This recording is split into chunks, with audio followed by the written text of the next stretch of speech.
My grandpa used to say the only thing in life for sure is change.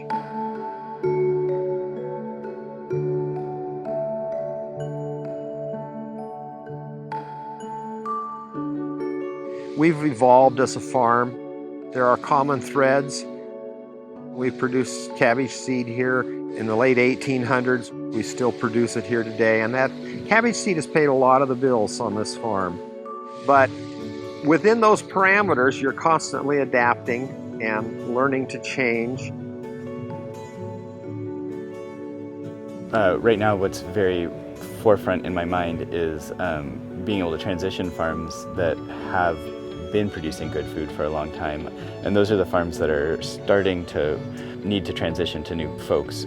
So figuring out how to transition those farms, I feel like, is the minimum we have to do, because that keeps us from losing ground. And I will be honest, I don't know that I've seen a successful transition that hasn't gone to a family member. But just going to family members isn't sustainable. Most family members don't want to farm. It's not. It doesn't make a ton of money. It can be hard work. It is very rewarding, but it's not rewarding to everyone, of course. And that's kind of scary and something I think about for my own farm in the future. I don't know what this place will look like and whenever I decide that I'm not farming anymore, but it's kind of hard to imagine.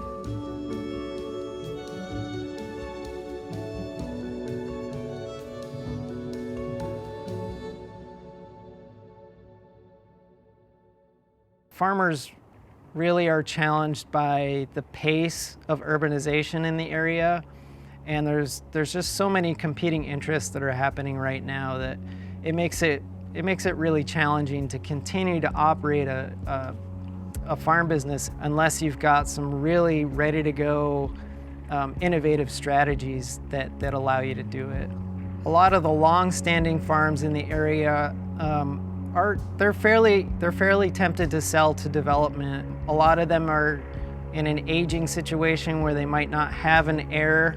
And if they were previously farming at a commodity scale where they're selling to worldwide markets or national markets, producing for that level is getting increasingly challenging. There's a number of aspects I've noted that have helped farmers in this urbanizing context make ends meet, especially certain cities that just have a real groundswell of innovative food businesses and direct markets such as farmers markets, selling to restaurants, opportunity for agritourism. Another trend that I've observed that farmers take is they diversify their business. They might have part of their business in wholesale, part of it in direct marketing, part in agritourism, vertically integrating their business so they own different steps and aggregate those in a whole different array of ways.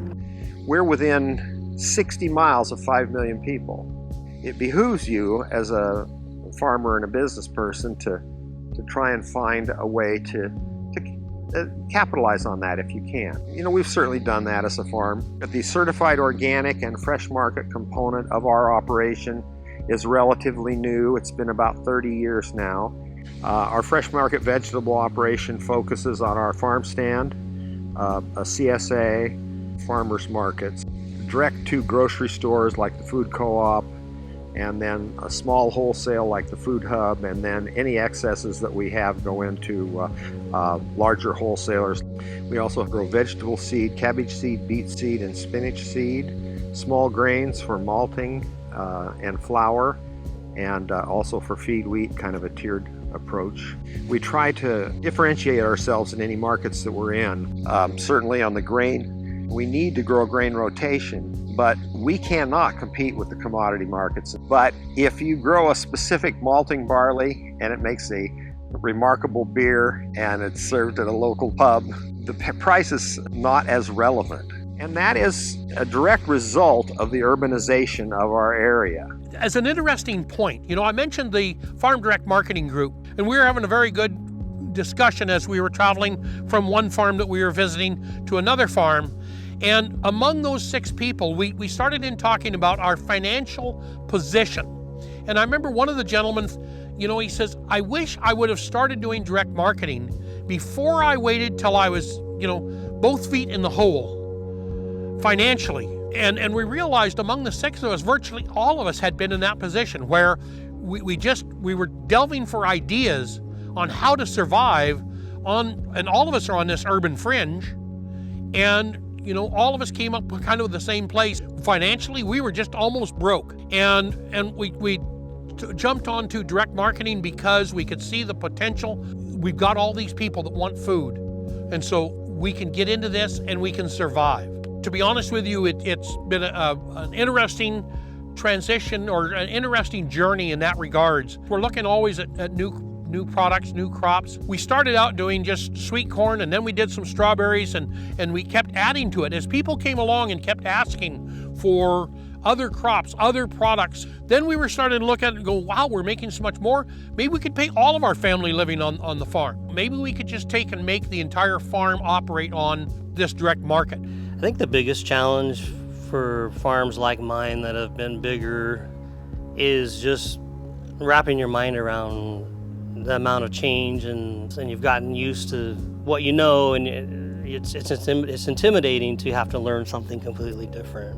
It's just a paradigm shift. We've predominantly been involved in truck farming or delivering to canneries where there's lots of middlemen, processors and brokers, and it's just kind of evolved into this with, urban sprawl coming, and it's just been something that I've just realized is just a much bigger opportunity and more rewarding in a lot of ways. Like for truck farmers, where you don't get to know your customers at all. And then on the money side of things too, when you have so many people involved, you never really get to determine your price. And so a lot of times you're just a price taker is what they call it. And then you kind of get just whatever's left, honestly. And so it can be really tough. 3 generations is kind of a long time to try and sort it all out. For me and my dad, him being a really big believer in his dad and truck farming, there's been a lot of resistance there. And the way it was for me was just getting him to agree to just let me try some things. That didn't represent a lot of risk. We started out, we just had like a roadside stand, was just a little tiny tent where we just sold directly to the public, and it went really well. Sometimes just showing your work and convincing that way because sometimes the talk just doesn't really get you there. We're always thinking of the future, where we're headed from here. So many of the decisions I want to make are made on account of my family, and that, what are we doing to ensure for my son, our daughter-in-law, and their families that if they want to, it's here, and they can still continue to produce, they can continue to sell, they can continue to take care of customers, and we can continue to have an agricultural operation here. Our granddaughter, she's taking a college class learning business. She wants to be the business manager of the operation. And you bet, we're constantly trying to urge our family members to build their experience, build their abilities, and move into new places here on the farm, or to move into a good niche on the farm that they can take over. I'm in the 3rd generation. My grandfather started this farm in 1906. We have an active 4th generation on the farm. We've worked a lot on family succession. All the kids in G4 have known since they were very young that if they wanted to come back to the farm, the family farm, they're welcome. They've also known that we won't be disappointed in them if they don't farm. So if you want to go be a doctor or lawyer, acrobat, whatever it is that floats your boat, you have to, farming is no fun unless you have a passion for it. And if you don't have that passion, it's a long struggle of a life. But we will be disappointed in them if they don't have a strong sense of stewardship for the family land. Right where I'm sitting, this land is worth roughly $10,000 an acre as farmland, and it would be hard to make the payments farming it. You take one step into our local community here, it's worth $10 a square foot, which is about $500,000 an acre. And I oftentimes say, at differentials like that, I don't even trust me. And I do trust me, but at the same time, farming has ups and downs, and when you're in the middle of one of those downs, it's pretty hard to not look over next to town and say, man, 1 acre would make me well. If this farm is well stewarded 100 years from now, I'll be very proud, whether it has our name on it or Rodriguez at that point, or it's still in our family and there are other people farming it. You have to have some sort of flexibility. to make things work. A lot of us that work in farming come from farming families, and so it's generation after generation. A lot of the farmers that I work with are first generation farmers. So these are individuals that maybe grew up in cities, but they still, want to farm but don't want to feel like they're extremely isolated. When I think about peri-urban agriculture, I really think about young people. And I do actually think about like BIPOC individuals. I feel like it's like young and kind of thinking outside of the box and excitement. There's been a lot of teaming up. For instance, a lot of CSA farms now don't just offer their CSA, but a lot of them have added like these online marketplaces that then also support smaller farmers. It's small farmers that would normally not have access to a market at all, potentially. There's a lot of pressure growing close to urban centers and close to a large market. There are also a lot more farms in the area, so a lot more competition. And I kind of hate saying compete, because I think there's a lot more customer base to tap into, and I think there's a lot more room for more direct-to-consumer farms in the area, so really, community over competition. What might spark some of my customers probably also turns some customers away, so it leaves room for other CSA farms to step in and provide for those folks. So I think, our niche market of native foods and native food sovereignty has been really important. We do hope one day when we own our own land that we can do a lot more agritourism, more farm tours. We also want to do more tasting events and storytelling events. A lot of our first foods come with stories. And a lot of that speaks to, some of our hopes by being located more close to our customer base, to our markets, is being able to also start providing culturally relevant indigenous foods to schools in the area whose primary population are Native American students. I've been working with a really loose group of other natives across the Pacific Northwest, and we're talking about how we could cooperatively come together and process our foods and be able to provide that value added and ship it across the Northwest and provide that flavor to our communities. To build my CSA the way we have, where we have many different producers creating different kinds of food, fruit or bread or whatever, I was building on a model that I'd seen in the East Coast that was pretty cut and dried. A lot of people did it, and you could kind of find those producers right away. We had to build all of that from scratch. There was no pre-existing co-op or anything like that. So I get somebody who fishes in Alaska and off the coast of Oregon and brings frozen fish in from his boat. I've got people who grow fruit nearby, bring fruit. I've got a wonderful farm that does milk, meat, and eggs. That's also on the urban fringe. Our bread maker, our kombucha maker, both produce products in Portland, and those come out to us to be sold here. The majority of the members pick up on our farm. They come to our farm and pick up their vegetables. We don't have to pack boxes for our CSA, so that makes a big difference in the amount of time we spend on getting ready for the CSA. I put the vegetables out. People get to choose their vegetables. They like the choice.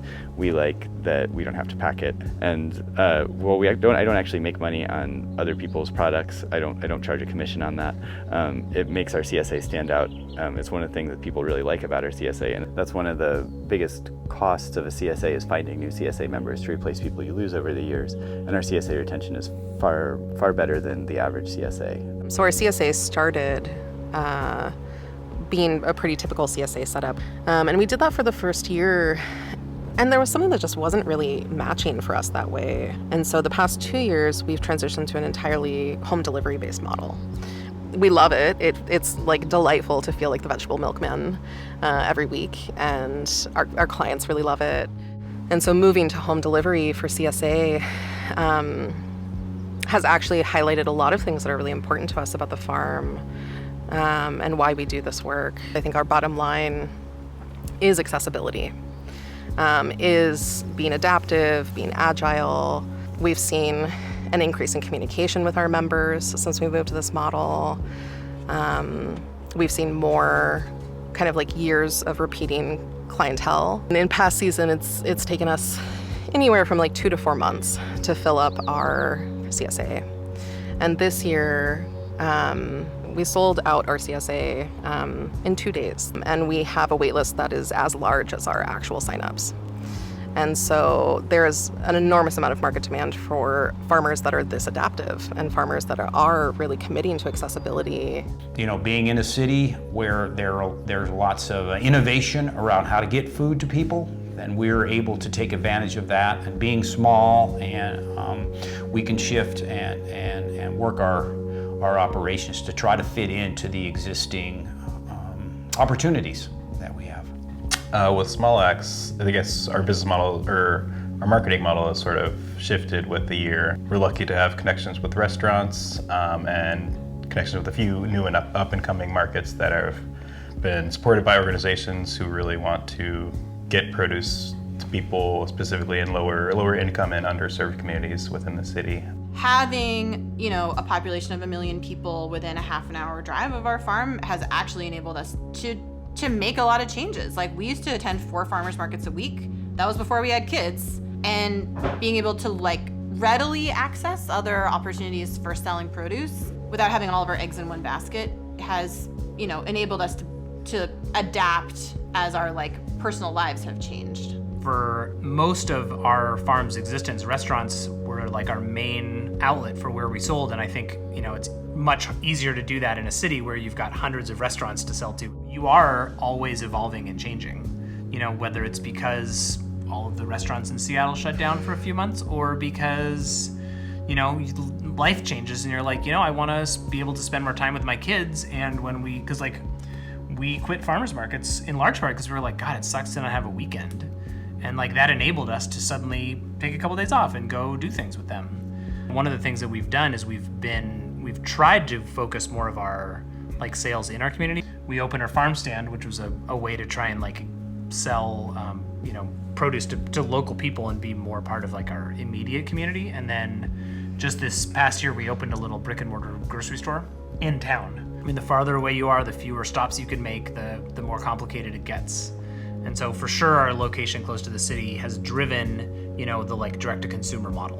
We're able to do that. We're able to capture the full retail value of what we grow because we can deliver it ourselves. You know, we're vertically integrated. So I'd say, you know, folks who are thinking about getting into farming, first of all, work on as many different farms as you can. I think seeing how other farms do get the job done is, you know, a real eye-opening experience. Ask a lot of questions. If you're a farm worker and you're thinking you might want to move on to start your own farm, ask the farm owner what's going on. How do they make it work? We have incubated, I don't know, maybe 4 or 5, maybe more farm businesses that either folks who worked for us and then went on to start their own farms, but then specifically folks who started a little farm business on our property. So we have a youth crew.